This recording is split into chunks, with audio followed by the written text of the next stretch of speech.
Bonjour et bienvenue à votre rendez-vous hebdomadaire sur l'actualité municipale de Drummondville. C'est une émission toute spéciale aujourd'hui, vous allez le voir. On s'est déplacé, on est sorti de notre studio pour nos différentes entrevues cette semaine. Vous le voyez, on est sur le toit des terrasses de la fonderie. Vous avez derrière moi une partie du centre-ville de Drummondville. On espère, comme vous, que le printemps arrive, que le printemps finisse par s'accrocher les pieds et nous donne une magnifique température. On a des invités fort intéressants. Aujourd'hui, on aura entre autres Marie-France Bergeron, qui est lieutenant à l'éducation du public au service de sécurité incendie de Drummondville. Elle va vous présenter une toute nouvelle initiative de notre service. Vous allez voir, c'est fort intéressant. On va parler beaucoup de culture aussi. On rencontrera entre autres Marc Hervieux, qui vient nous parler d'Opus Jeunes Virtuoses. Et on va parler aussi avec Luc Fortin, ministre de la Culture, qui est venu le 11 avril dernier procéder avec nous à la première pelletée de terre protocolaire pour la construction de notre bibliothèque municipale. Vous le savez, depuis ce temps, M. Fortin a dû se retirer pour des raisons de santé. On lui souhaite d'ailleurs prompt rétablissement. On espère qu'il reviendra rapidement au travail parce qu'on a besoin de lui pour continuer à travailler notre magnifique projet de bibliothèque. Avant de rencontrer nos invités, quelques mots sur la séance de votre conseil du 18 avril dernier. Je vais revenir sur un seul dossier et vous dire toute ma fierté. Vous savez, notre bibliothèque municipale, c'est un projet de 21 millions. Ce projet-là, on fait une construction par lot. Ce que ça signifie, une construction par lot, c'est que la Ville attribue des plus petits contrats selon chacun des domaines. Ça permet, entre autres, souvent d'obtenir des meilleurs prix parce que ce sont les spécialistes de chacune des catégories qui nous proposent un prix, mais ça permet aussi très souvent à des entrepreneurs locaux de profiter de contrats intéressants. Parce que quand on offre, par exemple, un seul contrat de 20 millions, ce qui se passe très souvent, c'est que ce sont les gros entrepreneurs qu'on retrouve au Québec, les quelques gros qui ont ce qu'il faut pour les cautionnements, pour tout l'encadrement légal de ces méga contrats-là qui sont favorisés. Et on est toujours un peu déçus pour nos entrepreneurs locaux. Et vous savez, ça, c'est pas une décision de la Ville de Drummondville. Hein? Dès que les villes du Québec font des appels de soumission pour des contrats supérieurs à 100 000 $, il faut procéder selon un système qu'on appelle SEAO, le système électronique d'appel d'offres. Et là, c'est l'ensemble du Québec qui reçoit les documents, qui peut faire l'achat des documents pour faire une soumission, qui dépose sa soumission. Alors, la Ville, après, doit fonctionner avec le plus bas prix conforme. Donc, il faut que la soumission soit conforme. Et vous le savez, je ne vous le cache pas, lorsqu'on fait ces appels d'offres-là et qu'on voit que des entrepreneurs locaux, des fois, perdent des contrats là, pour des centaines de dollars, des contrats très importants, on est toujours déçus. Vous savez, c'est jamais de gaieté de cœur. Mais la loi, et je pense que c'est une question de transparence, c'est une question d'éviter des interventions politiques, les interventions administratives. La loi est faite ainsi. Alors, quand on a attribué le 18 avril dernier, le plus important des lots de la construction de la bibliothèque municipale, on l'appelle électromagnétique. C'est un lot de plus de 5 millions de dollars et on a été très heureux de pouvoir l'attribuer à Construction Bertrand-Dionne. C'est un entrepreneur local qui fait aussi beaucoup de choses à l'extérieur de Drummondville, mais qui d'abord et avant tout fait travailler des gens de Drummondville, contribue à l'économie locale, comme plusieurs autres de nos entrepreneurs généraux. On est très heureux de pouvoir les encourager et c'est donc une bonne nouvelle pour la construction de la bibliothèque qui va selon les échéanciers. Donc, on parle d'une ouverture au printemps 2017 et aussi qui va selon les budgets. Alors, d'excellentes nouvelles. On en reparlera d'ailleurs avec Luc Fortin au cours de notre émission. Je vous invite d'ailleurs à voir ces rencontres fort intéressantes qu'on a eues au cours des dernières semaines. Il a été assermenté ministre de la Culture et des Communications, responsable de la promotion de la langue française le 22 février dernier. C'est avec beaucoup de plaisir que j'accueille aujourd'hui le ministre Luc Fortin. Monsieur le ministre, bienvenue à Drummondville. Merci beaucoup, Monsieur le maire, de m'accueillir. Première visite officielle comme ministre de la Culture chez nous. Absolument, et certainement pas la dernière. On est très, très heureux de vous accueillir aujourd'hui pour la première pelletée de terre, ou je dirais la pelletée de terre protocolaire pour notre projet de bibliothèque municipale. Avant d'en parler plus spécifiquement, j'imagine que les dernières semaines ont été consacrées à la découverte des dossiers. C'est un beau ministère, la Culture. C'est un très beau ministère où il y a quand même des enjeux aussi. On doit en prendre connaissance, mais effectivement, les dernières semaines ont été consacrées à faire beaucoup de lectures, beaucoup de rencontres de breuvage, mais il n'y a rien de mieux que le terrain pour se mettre au fait des véritables dossiers. Alors, pour moi, aujourd'hui, ici à Drummondville, c'est une belle activité de terrain. Et d'ailleurs, on aura l'occasion de revenir dans la région du centre du Québec très, très bientôt, parce que j'entame une consultation publique à travers le Québec pour le renouvellement de notre politique culturelle. Alors ça, c'est un chantier qui est très important, qui va s'amorcer à Sherbrooke le 22 avril, mais au centre du Québec, ici, le 25 avril, et j'espère pouvoir y rencontrer l'ensemble des intervenants culturels de la région. À Sherbrooke, chez vous, hein? Parce que vous êtes chez nous, député de à Sherbrooke. D'abord et avant tout. C'est ça, c'est ce qu'on dit. Alors, écoutez, vous êtes ici aujourd'hui, je le disais, pour le lancement des travaux de notre bibliothèque municipale. Pourquoi c'est important pour le gouvernement du Québec d'investir dans les bibliothèques? Bien, c'est très important d'investir dans les bibliothèques parce que pour moi, c'est un des premiers accès à la culture. C'est une institution qui nous permet de démocratiser la culture où les gens de toutes les générations, de tous les niveaux de revenus aussi, peuvent avoir accès aux livres. Et moi, je suis père de 3 jeunes enfants. J'ai eu l'occasion de le dire au cours de mon discours un petit peu plus tôt. Mes enfants ont 4 ans et demi, 2 ans et demi et 10 mois. Et depuis que ma plus vieille est toute jeune, on l'amène à la bibliothèque, on l'amène à l'heure du compte. Et on a senti chez elle que ça lui a permis de développer un véritable intérêt pour la culture, pour les arts. Le 4 ans et demi, c'est quand même pas rien qu'elle me dise aujourd'hui que sa musique préférée, c'est le jazz. Mais au-delà de son intérêt pour la culture, ça lui a permis vraiment de développer une curiosité intellectuelle pour différents sujets. Alors, ce contact-là avec les arts et la culture, notamment via les bibliothèques, est très, très important parce que ça forme des citoyens qui sont, disons, beaucoup plus intéressés par les divers enjeux qui animent notre société et ça fait des jeunes qui sont allumés, qui vont contribuer au développement culturel du Québec, mais au développement du Québec tout court, je dirais. Il faut le mentionner, vous parlez d'accessibilité. Chez nous, ici à Drummondville, notre bibliothèque était toute petite, qui est désuète. Il faut le dire, les gens doivent encore payer des frais d'utilisation. C'est une des dernières bibliothèques au Québec où c'est comme ça, parce qu'on n'aurait pas été capable de suffire à la demande si ça avait été gratuit. Et là, c'est l'occasion de rendre ça totalement gratuit avec ce nouveau bâtiment-là. Vous connaissez le projet, on en a parlé aujourd'hui, sa situation, tout ça. Qu'est-ce qui vous dit, notre projet, vous? Bien là, vous avez passé clairement au 21e siècle au niveau de la bibliothèque et je trouve que ce projet-là cadre totalement avec la vision que nous avons d'une bibliothèque moderne. Parce qu'une bibliothèque, aujourd'hui, c'est pas seulement des rayons et des livres. C'est un lieu d'animation, c'est un lieu de rencontre, c'est un lieu de découverte et c'est un lieu souvent qui est multifonctionnel. Alors là, il va y avoir une patinoire, il va y avoir un café, il va y avoir des services municipaux, évidemment la bibliothèque en tant que telle. Alors, ça concorde totalement avec la vision que nous avons d'une bibliothèque au 21e siècle. Alors, c'est un très, très beau projet. Les gens de Drummondville vont être choyés de pouvoir y avoir accès. Et situé directement où se trouve le terminus du transport en commun, terminus urbain. Alors, un plus, je pense, aussi au niveau de l'accessibilité. Écoutez, c'est rapide comme entrevue, mais c'est très intéressant de vous avoir chez nous. On espère que vous serez là pour l'inauguration, qu'on pourra ensemble, en 2017, quelque part au printemps, ouvrir officiellement ce magnifique lieu de diffusion de la culture, de la connaissance. Merci beaucoup, M. le ministre, d'avoir été nous. Et je vais attendre votre invitation pour l'inauguration avec grand plaisir. Excellent, merci. Quelle activité culturelle aimeriez-vous avoir à Drummondville? Bien, déjà, il y a beaucoup d'activités physiques, activités culturelles. Je sais pas tout à fait quoi dire. C'est sûr, les festivals sont bien populaires, mais il y en a beaucoup aussi. Des spectacles. Par exemple, aimeriez-vous voir le Cirque du Soleil à Drummondville? Ah oui, bien sûr. La culture est un thème important à notre émission aujourd'hui. On a maintenant l'honneur, le privilège d'accueillir un invité tout spécial que vous connaissez très bien, Marc Hervieux. Bienvenue à Drummondville. Bien, quel plaisir d'être là. De toute façon, moi, je viens ici, j'embarque dans ma voiture, je dis Drummondville, puis ça se rend tout seul. C'est bien ça. Ben, écoutez, c'est le centre de tout, donc c'est facile de converger vers le centre. Vous êtes un ami de Drummondville, on vous accueille toujours avec grand plaisir. Qu'est-ce qui vous amène à Drummondville aujourd'hui? Bien là, je reçois un coup de téléphone il y a quelque temps pour ce super concert opus que vous faites.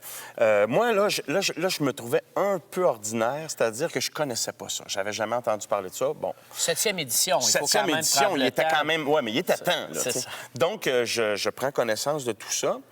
Et tout de suite, à la lecture de ce que c'est, je trouvais que c'était exactement ce que j'aime. C'est-à-dire de faire entendre, de faire écouter, de faire voir des jeunes qui sont passionnés de musique classique, qui vont être sur une scène et qui ne seront pas là dans un contexte de concours. Parce qu'en musique classique... Il faut le préciser, exactement, c'est pas un concours. Parce qu'en musique classique, les concours, ça existe et c'est incroyablement stressant. Et moi, quand j'étais jeune musicien classique, jeune étudiant, je me disais tout le temps... j'en ai fait beaucoup. Je suis chanceux, j'en ai gagné plein, j'en ai perdu plein d'autres aussi, pas mal plus même. Mais à chaque fois que je me rendais pour un concours, je me disais, c'est pas la raison pour laquelle je fais de la musique, faire ça. Alors, ce que je trouve extraordinaire, là, dans cette initiative-là de la Ville de Drummondville, c'est que les jeunes sont là pour le plaisir de la musique qu'ils ont. Puis là, bien, le plaisir, en plus, de la partager avec du monde, tu sais, d'être sur scène, de jouer. Ça, là, pour moi, là, c'est l'essence même de pourquoi on fait de la musique quand on devient passionné de ça. Vous parliez, là, vous avez fait des concours, vous étiez très jeune. Qu'est-ce qui vous a amené vers le chant classique? Moi, j'ai toujours chanté. Je suis un Montréalais pur laine, là, né dans l'est de Montréal, dans un milieu ouvrier très modeste. Il n'y avait pas de musique classique, il n'y avait pas d'opéra chez nous. C'est ma curiosité qui a fait qu'à un moment donné, j'ai découvert cette musique-là, comme toutes les autres que je découvre. Tu sais, moi, je suis vraiment un épicurien de bien des affaires, ça se voit, et de la musique, entre autres. Et puis, je chantais. Je chantais pour le plaisir tout le temps. J'étais dans les scouts, je chantais sur le bord du feu. J'étais au chalet, je chantais. J'allais voir ma grand-mère qui habitait dans un foyer de personnes. Tout le temps, ou... Un peu de tout. Okay. Ce que je faisais très jeune, c'est que j'imitais parce que très jeune, il y avait à la télé Yolande Guérard, puis Paul Berval, puis José Todaro, puis toutes les affaires que les gens écoutaient à cette époque-là. Et moi, je les imitais.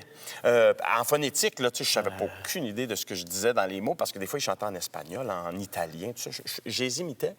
Mais tout le monde de mon entourage disait « Hey, coudonc, tu devrais faire ça, tu devrais faire ça. » Ceci dit, j'ai pas cru à ça réellement avant longtemps. Tu sais, avant, même, je suis rentré, moi, au conservatoire pour faire les vraies études en musique. J'avais déjà quand même 23 ans. Okay.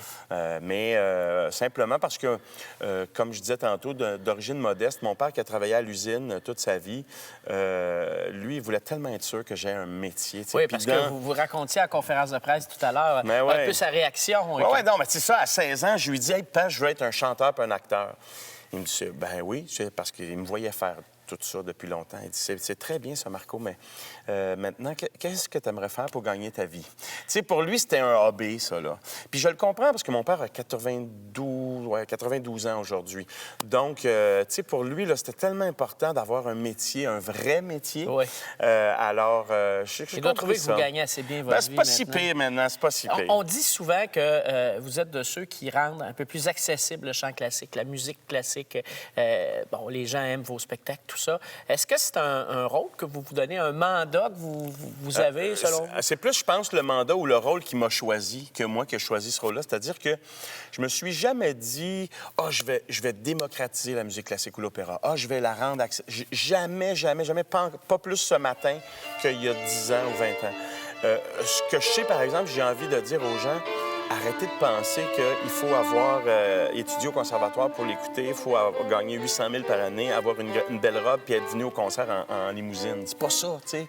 La musique classique, à un moment donné, oui, dans son histoire, elle s'est un peu trop, pas juste un peu, beaucoup trop élitisée. Mais c'est pas ça l'essence même. Comme je dis, la musique classique, comme la musique rock, pop, peu importe la musique, elle s'écoute avec le cœur. Puis dans la musique, dans tous les styles de musique, il y a de la bonne musique puis de la mauvaise musique. Mais ça, c'est juste un choix personnel. Parce que la mauvaise musique, pour vous, est peut-être bien bonne pour moi et vice-versa. Donc, c'est juste vraiment une question de goût, aussi bête que qu'est-ce que j'aime dans la vie puis qu'est-ce que j'aime pas, qu'est-ce qui me touche, qu'est-ce qui me touche pas. Et ce que j'ai envie de dire aux gens, surtout, c'est de l'écouter et de se faire une opinion personnelle de ça. C'est-à-dire pas dire « Ah, ben non, je ne vais pas voir ça parce que supposément que c'est pas bon. » C'est plate, c'est de la musique classique. Tu sais, à un moment donné, il faut quand même être autonome, là, puis être assez grand pour dire « Hey, je vais y aller, je connais pas ça, je n'ai jamais vu en vrai. Je vais aller l'écouter. » Quand je vais ressortir de ça, si j'ai haï ça, je l'ai, ma réponse. Si j'ai aimé ça, par exemple, je l'ai aussi, ma réponse. Puis je vais y retourner, puis je vais aller essayer d'autres choses. Puis là, à partir de là, je vais pouvoir dire, ce genre-là, dans la musique classique, je l'aime, celui-là, je l'aime pas. T'sais, moi-même, maintenant, là, quand j'ai un coup de téléphone, « Monsieur Hervieux, telle compagnie d'opéra voudrait que vous chantiez tel opéra. » Ah, savez-vous quoi? Je vais être honnête avec vous. Cet opéra-là, je l'aime pas. Il m'ennuie, là, je trouve ça plate. Mais c'est un goût à moi. Oui, puis avec le succès que vous avez connu, 8 albums, etc. Ouais, non, c'est sûr que je suis chanceux de cette position-là. Mais ce que je veux dire, c'est que même quand tu fais le métier, même quand tu es dans ce milieu-là, il y a des affaires que tu trouves bon, puis il y a des affaires que tu trouves moins bon. Vous allez être de retour à Drummondville, assurément en septembre, pour Opus Jeunes Virtuoses. C'est sûr. D'ici là, des projets, des vacances cet été un peu? Plein de projets, plein de beaux projets. Bien évidemment, je commence un nouveau spectacle avec Grégory, il vient du coin, lui, là, oui, Grégory. près, là, Saint-Germain. Saint-Germain, Grand-Temple. Donc, un nouveau spectacle. On a fait l'émission cet hiver, mais là, on commence un nouveau spectacle ensemble au Casino de Montréal à partir du 6 mai et là, jusqu'à l'été. Un nouveau disque en préparation pour l'automne. L'animation de la station de radio, des émissions de radio le samedi et dimanche matin à Radio Classique. Puis plein de concerts un peu partout, les festivals qui vont commencer cet été. Une belle surprise pour le Festival d'opéra de Québec. Je serai de retour dans une production que j'ai déjà faite à Donc, on Québec. parle pas trop de vacances pour vous? Non, c'est-à-dire que, tu sais, une petite journée de temps en temps, je dirais pas non pour aller sur le bord du lac. Bien, écoutez, on va vous retrouver à Drummondville fin septembre avec Excellent. grand plaisir. Pensez à vous un peu pendant l'été quand même. C'est ça. Merci beaucoup d'être là. Merci de vous associer à Opus Jeunes Virtuoses. C'est important pour Drummondville. C'est un grand plaisir. C'est avec grand plaisir que j'ai accepté d'être président d'honneur de Opus Jeunes Virtuoses. La ville de Drummondville, pour la 7e année, tient ce concert extraordinaire. Je vous invite, jeunes musiciens classiques, jeunes chanteurs lyriques aussi. Si vous avez une formation, si vous êtes en formation, vous devez vous inscrire pour être des nôtres pour ce grand concert qui aura lieu le 25 septembre. Vous avez jusqu'au 20 mai. Je vous le dis, là, je vous le redis, 20 mai pour venir vous inscrire. C'est facile, drummondville.ca. Vous vous inscrivez, il y aura des auditions et après, un grand concert où je serai là, mais je ne serai pas seul. Il y aura plein de monde pour vous écouter et surtout vous applaudir. Alors, c'est un rendez-vous, là. Manquez pas ça. J'ai-tu dit 20 mai, jusqu'au 20 mai pour le 25 septembre?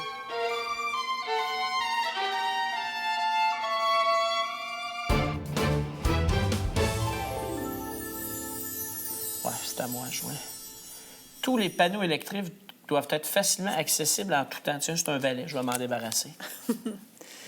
Les chandelles allumées sont à surveiller. Oh, on va s'arrêter ici, Marie-France, parce que je pense que nos téléspectateurs sont arrivés.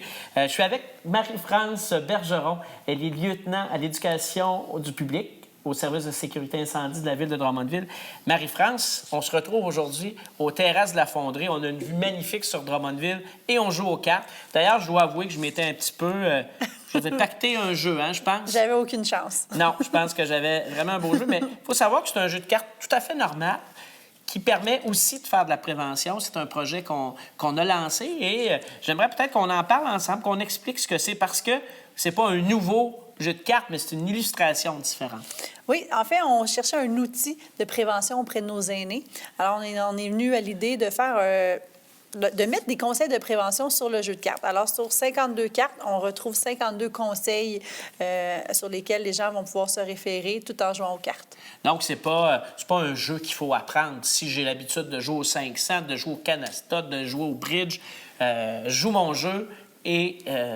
pendant que l'autre hésite, qui ne sait pas trop ce qu'il va jouer, bien moi, j'ai le temps de prendre connaissance du conseil. Oui, on peut prendre le temps de lire les conseils. On va pouvoir aussi passer des après-midi. Les pompiers, on va passer des après-midi avec dans les résidences personnes âgées où on va aller jouer aux cartes avec eux. Fait qu'on va pouvoir jouer avec eux, puis on va aussi échanger de l'information sur la sécurité incendie. Ça va nous permettre une belle proximité avec les citoyens. C'est une façon d'aller rencontrer les citoyens dans des activités qu'ils apprécient, de faire avec eux des choses qu'ils aiment. C'est votre truc de prévention, ça. Oui, effectivement. En fait, on veut aussi briser la solitude. On sait que les gens aiment nous recevoir. Fait qu'on va rentrer dans leur traditionnel après-midi de jeu de cartes. On va aller jouer avec eux. Puis on va vraiment échanger avec eux autres par rapport à des conseils de prévention. Je pense que c'est vraiment important aussi de prendre quelques minutes pour échanger parce qu'il y a quand même certaines consignes qui sont plus difficiles à mettre dans notre quotidien, à appliquer. Comme par exemple, lorsque l'alarme sonne, bien, on a beaucoup de difficultés avec l'évacuation. Fait qu'on va essayer en même temps de passer. On pense toujours que c'est un test, une fausse alerte. Une fausse alarme, qu'on a le temps, mais la fumée voyage très rapidement. Alors, c'est de parler avec eux, de leur donner aussi des faits vécus dans lesquels on a travaillé pour leur permettre là, de prendre conscience. Parce qu'effectivement, au cours des dernières années, il y a eu des drames qu'on voudrait surtout pas qu'ils arrivent chez nous à Drummondville. Quand on a vu l'intérêt, parce qu'on a présenté ça, il y avait des gens de la résidence, quand on a vu leur intérêt pour les jeux de cartes, vous êtes déjà en rupture de stock ou à peu près. C'est sûr que vous les donnez. Ça rend les choses encore plus populaires, mais je pense que vous avez frappé dans le mille et ça va permettre, parce que je l'ai dit aux gens, hein, on peut continuer de jouer aux cartes, mais on peut jamais jouer avec sa sécurité. Exactement. Et vous, c'est votre travail, hein, au jour le jour, au quotidien, de travailler au niveau de la prévention, de passer des messages à la population. Est-ce que vous trouvez que notre population, en général, est réceptive à tout ça? Oui, effectivement. On a eu beaucoup de succès aussi avec notre rallye de sécurité incendie dans lesquels on se promène dans les fêtes de quartier. Vous avez gagné des prix, d'ailleurs. Oui, d'ailleurs, on a gagné quelques prix. Mais on espère peut-être en avoir aussi avec ce jeu de cartes-là. Mais on voulait avoir un public différent de nos fêtes de quartier. Là, on voulait vraiment avoir un outil pour être auprès de nos aînés.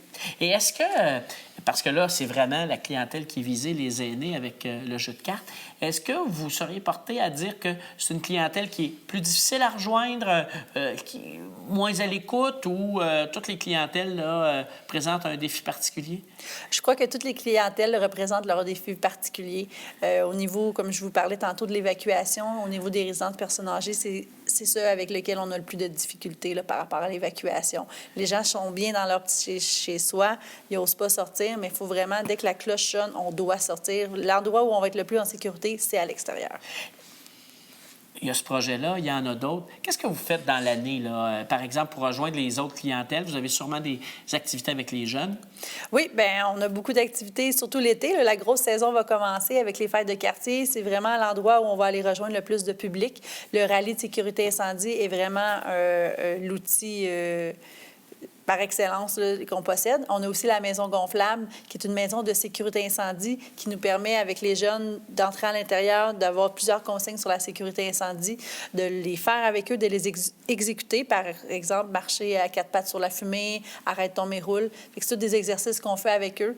Puis de passer le message par nos enfants, bien, c'est notre meilleur outil parce qu'après ça, ils le ramènent à la maison. C'est vraiment notre outil de communication. Les enfants deviennent les diffuseurs à la maison. Et là, bien, vous rejoignez une clientèle parce que j'imagine qu'effectivement, les gens âgés sont moins présents dans les fêtes de quartier, dans les activités populaires. Alors, c'est une façon d'aller les rejoindre. Donc, vous le disiez tout à l'heure, vous allez vous promener dans les résidences, vous allez aller vers les gens, vous allez aller jouer aux cartes avec eux. On va aller jouer aux cartes avec eux. On va prendre du temps de qualité avec eux. Aussi, le fait de jouer aux cartes avec eux autres, on va leur laisser un jeu de cartes. Par la suite, quand ils ont de la visite, ils vont pouvoir le sortir. Et je crois que ça va faire son bout de chemin aussi de prévention avec leurs petits-enfants. Et je ne veux pas vous décevoir, je ne veux pas être négatif, mais d'après moi, vous allez leur en apprendre sur la prévention. Mais sur les cartes, là, je pense que vous allez en apprendre. Et vous allez jouer à quoi quand vous allez aller voir ces gens-là? On a entendu tantôt du 31, on a entendu de la Dame de pique qui semblait populaire. Alors, je crois que je vais Mais là, la Dame de pique, ça se joue à 2 jeux. Je pense que c'est un truc pour vous enlever 2 jeux de cartes. On va être obligé d'y aller à 2 jeux. Pas de problème. Écoutez, Marie-France, merci beaucoup. Ça fait plaisir. Que vous agissez souvent dans l'ombre au niveau de la prévention. C'est pas toujours facile parce que souvent, c'est quand on est vraiment concerné qu'on devient préoccupé par quelque chose. Alors, le travail que vous faites, il est très, très important pour les Drummondvilloises et les Drummondvillois. Merci de travailler pour notre sécurité et bonne chance aux cartes. Merci beaucoup, ça fait plaisir. Une activité culturelle. Écoute, très bonne question. Mais au niveau culturel, c'est surtout au niveau des chansonniers, des humoristes, mais c'est rien de spécial. Peut-être beaucoup pour les familles, que ce soit un rassemblage, plus que des fêtes peut-être de soir ou seulement pour les adultes. Là. Une fête qui pourrait rassembler toutes les générations. Là. C'est bon, c'est une excellente réponse. Une autre émission qui se termine déjà, vous le voyez. Un nouveau point de vue sur la ville. Hein? On essaie de vous montrer comment cette ville-là est belle. On s'accroche à ce beau soleil. On espère qu'il va être là pour les semaines, les mois à venir. Ça a été formidable. Merci d'avoir été à l'écoute encore une fois cette semaine. La semaine prochaine, bien, vous avez une séance régulière du conseil municipal. Ce sera la séance du lundi 2 mai. Bonne semaine tout le monde.